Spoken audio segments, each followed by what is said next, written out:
In this video, I'm going to teach you how to add re-enrollment triggers to our workflow in HubSpot. To do that, first head over to your HubSpot and go to the automations and click on workflows.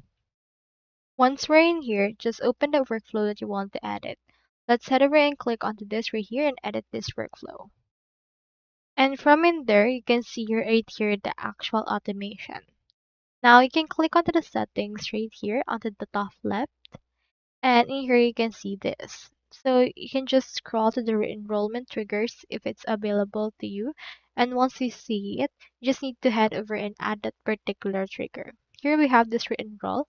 As you can see, it's turned off. You can click on this right here and you can choose how this happened. It can be manually triggered or it can be scheduled right here.